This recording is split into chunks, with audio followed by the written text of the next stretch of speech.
So what you have witnessed so far was the good part of the night. Now that ending scene in the kitchen was ended because the tape didn't run out. We just started getting a little tripped out. So Florio had left and gone to a parking lot somewhere, driven about 8 blocks, was about as far as he could make it, I guess. And Kubak and I ended up having to go into the basement. Now, I could tell at this time that something was not right. The laughing and all this stuff was great, but now the dark cloud had moved in. It was starting to get really intense and really scary. So I knew that these were just some really intense or serious drugs beyond what we thought they were.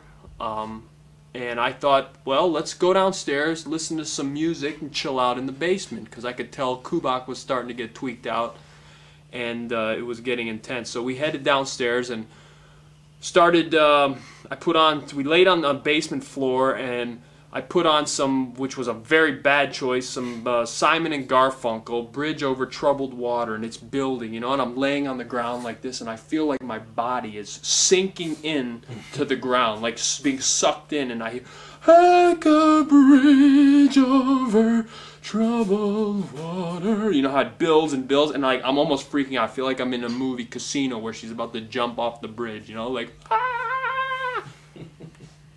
So I turned the music off. Luckily, about 2 minutes later, we're just laying there, and I feel like I'm having a conversation in our heads with this guy. Like, that's how spaced out I am. Like, I'm having a full conversation with him in my brain. All of a sudden, the telephone rings, and the phone is probably this far away from me.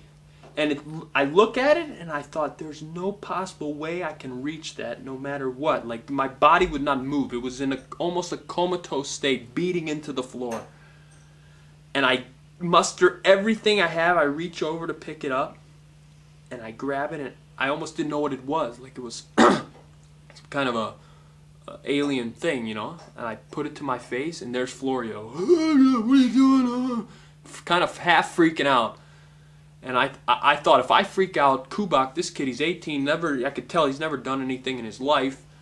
He's gonna flip out, he's gonna lose it, he's gonna go run in front of a bus, which, by the way, I felt like doing at this time. So I'm trying to be cool. Oh, it's okay, everything's cool, we're alright, you know. And Florio says, you guys are alright? Yeah. Neither of us want to say that anything's wrong, you know. So we say, okay, see you later, hang up the phone. Once I hung up the phone, I thought, please God, let him call back. 2 minutes later, he calls back. Some girl had come pick him up that put Stephanie Padula, driven him to his brother's house, where everyone there was freaked out of their minds, geeked out, throwing up, peeing their pants. I pick up the phone, it's him, he's at the house, and the first thing, I just freak out. Oh my God, I'm gonna die! Get somebody over here to pick me up right now, blah, blah, blah, blah, blah. He says, I get Dawn, who's the only one that hasn't done drugs, on the phone, his brother's wife, and I said, Dawn, you gotta come pick me up right now, or I'm gonna freaking die. That's all there is to it. So she says, all right, I'm going to get in the car. I'm going to bring Florio. We're going to come. So they're talking to me on the phone as they're driving. We're on, 222. We're on 200. We're at, we're coming down 220, 210, 215, 210. They get to 210, 208, 207. I see the lights come around the corner through the windows, and I just throw down the phone. I run upstairs. Kubak is in the bathroom splashing water in his mouth because we had absolutely no saliva left in our mouths, like none, completely dry. It was so dry that when I went outside to try and talk to them, I couldn't talk. I felt like my mouth was melted together because it wouldn't open. There was no saliva. It was like... Finally, I got some water from the car. I threw it in my mouth so I could talk, and I was like, take us to the hospital right now or I'm going to freaking die. It's going to be the end of it. So Stephanie and Dawn and Florio are in the car, and Dawn says, I got to go in and get this kid out of the house. She goes inside, and he's hiding under the computer desk. She says, look, we got to take you to the hospital. And he says, no, I need to stay here because Jesus is going to save me. What a jackass. And she couldn't get him out. Jesus is going to save me. Turn that off for a second. Now what? I still personally think you're a little affected by those cookies. Oh, it was very long. That was a good 2 years I was tweaked out. We saw Kubak, remember? About a year later. Yeah, wakeboarding, didn't we? No. We saw him somewhere, and he was like, That's right. "Hey, you guys know how to get downtown?" All tweaked out of his mind, huh? I was tweaked out of my mind for a good year and a half, maybe even still. So, boys and girls at home, if We didn't finish the story yet. Oh, we didn't? No. Oh, I gotta go really quick though. Okay, you leave. You can't talk anyway. No. Just leave the camera on. Tiny. She's quiet like that. There. Leave, will ya? You're making a bunch of noise. See you, man. I'll see you at 6:30. Right. Or I'll show up a little late, because I'm Yeah. About 7. Yeah. Come on, Tiny. Yeah. Alright, quiet so I can finish this, huh, Tiny?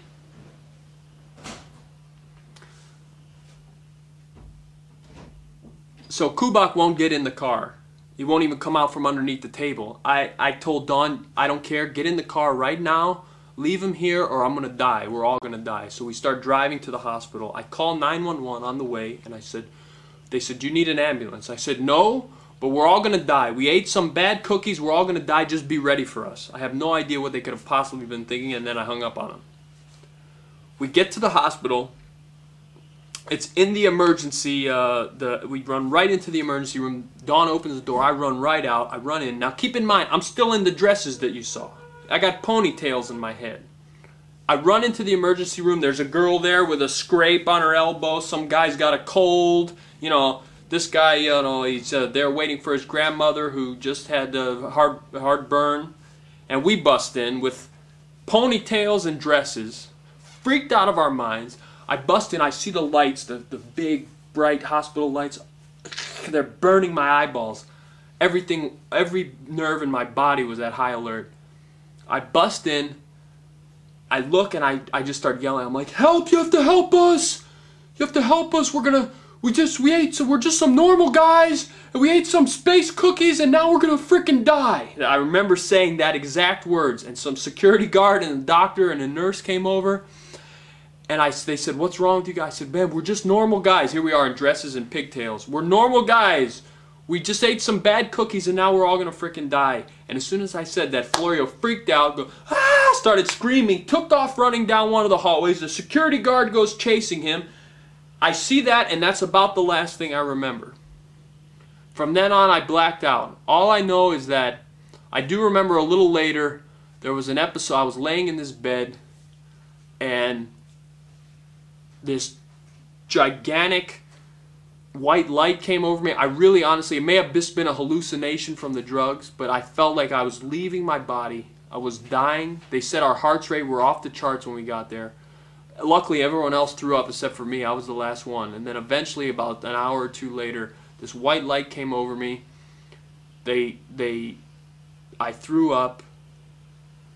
After I threw up, I came back into myself, and I passed out. Now, in between that time, they had to put bite plate in my mouth and stick a catheter up my, you know what, because none of us could urinate ourselves, so they had to get it out that way. And if you've never, I would imagine that's pretty painful by itself, but when you're on drugs and every nerve of your body is at high alert, and then they put that in there, the pain is unbearable. It felt like they took Conan's freaking sword, if he even has a sword, and stuck it in between my crotch all the way up to my heart. Like, it was the worst thing. I think my thing didn't work right for about 2 months, 3 months. It was afraid to even show itself after that. And when we were leaving the next day, I'm walking out. I got the gown on. It's not even buttoned. I got no clothes. My ass is hanging out. The girls, the nurses, are laughing at us. They thought Flora and I were hilarious. And I'm walking out. I said, God, my hurts like hell. And they started laughing because at that moment I didn't remember that happened. It took me a few hours later to remember that even happened. But we survived, barely. Everyone that was there for the attack of the cookies will remember it for the rest of their lives. Good night. And, you know,